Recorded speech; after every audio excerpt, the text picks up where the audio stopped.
Hello. I don't know whether or not you'll have had your introduction to breathing apparatus yet. Obviously the breathing apparatus is for emergencies and to help you deal with things that are happening within the gaseous atmosphere. Most of the time when you need to wear a mask, you'll be wearing something similar to this. These are simply the ones that the company is using at the minute. So it's an FFP3 mask. So it's designed to filter out particulates larger than 10 microns. So PM10, particulate matters 10 microns or more. So that's basically the size of the smuts that come out in the smoke in a diesel exhaust. Some of these things go down to PM7, but I'm not sure if our ones do.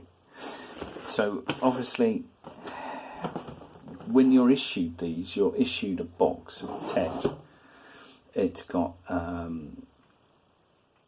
instructions on the side, and obviously there you can see there it says may result in sickness or death.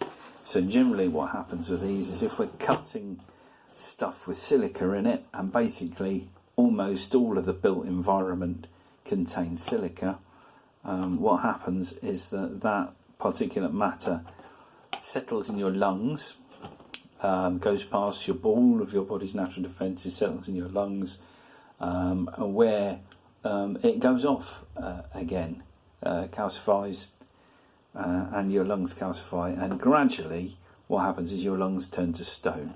Now, that takes a very long time, but that's no reason to submit yourself to unnecessary exposure. As I should imagine, death by suffocation is not very pleasant. So the mask itself, it's got straps to go around the back of your neck, strap to go around the back of your head. This band here, obviously when you put it on, you deform that across the bridge of your nose. It's got a filter, and basically these things are lifed. There's a seal there for which you need to be clean shaven in order for that seal to actually adhere properly. So if you're doing cutting work, you need to be clean shaven in order for this to work properly. SGN, as your employer, is providing you with the mask and instructing you to use the PPE where you're doing that kind of work.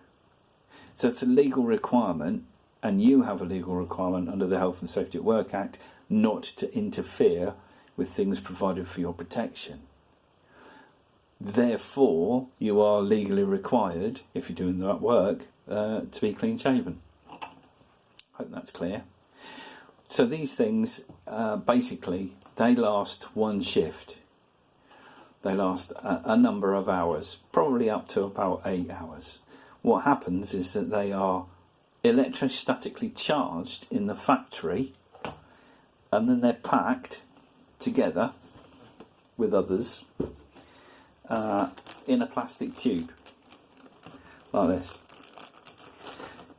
So these things have a shelf life, which is possibly about a year. The thing that is keeping a lot of the particulate matter out is the electrostatic charge on the material. If you take this out on Monday, and it turns out you don't do the cutting on Monday because something else you notice needs doing, and you come back on Tuesday, the electrostatic charge will have dissipated out of this mask. You need to throw it away and get another one out of the pack, because that mask will no longer protect you because the electrostatic charge is gone. These last one shift, essentially. So you would need to get the next one out of the plastic and use it. Okay, that's possibly one of the more important things to remember when you're using these sorts of masks. You need to be tested, face fit tested, with the mask that you are going to use. So if you have a mask from a different manufacturer, so we might get them, instead of from this company, we might get some from 3M or JSP or Alpha Solway or somebody else. As long as they're rated to FFP3, that ticks our box. But you would need essentially to be face fitted for the different mask. Face fitting is very quick and simple with these things. It takes about 10 minutes really to do it properly. But there you go. So as long as you've been face fit tested, as long as the thing comes out of the plastic and the rest of them are kept in the plastic, you're good to go.